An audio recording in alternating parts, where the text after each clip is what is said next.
Подпорниот зид на клиника падна, а мостот во Визбегово виси на конец. Не се знае која институција е одговорна за реновирање на мостот. На мостот во Визбегово, овој зад мене, секојдневно поминуваат десетици автомобили. Тој се користи иако железната конструкција му е целосно оголена и е небезбеден. По него со страв се гази, а камоли да се вози.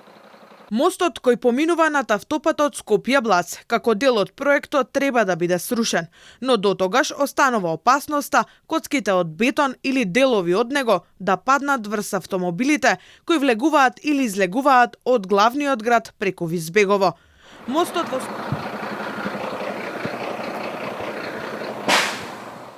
Мостот во скопската населба се потешко го издржува притисокот и тежината од камионите кои секојдневно поминуваат врз него. Граѓаните свесни се дека состојбата не му е добра и апелираат да се реконструира. Не е безбедно, али тоа е се. Нема друга опција за поминување?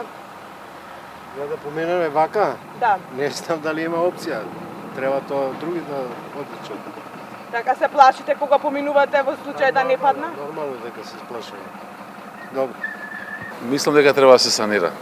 Да, мислам дека е ризично малку, да. Па не често, искрено да ви кажам, ама стварно не знам. Оголена железна реконструкција, мислите дека треба да се санира нешто да се направи? Па би требало, нормално дека би требало. Центарот за управување со кризи подолго време алармира дека овој мост е небезбеден, а секојдневно се користи од граѓаните. Директорот Стојанче Ангелов вели дека доколку не се преземе нешто во најскоро време, може да дојде до поголема несреќа. Наша работа не е ние да утврдиме конкретна надлежност, бидејќи понекогаш надлежностите се испреплетени, како што е овој случај, затоа што според информациите кои што ги добивме, овој мост треба да биде срушен, од доздола треба да минува автопат.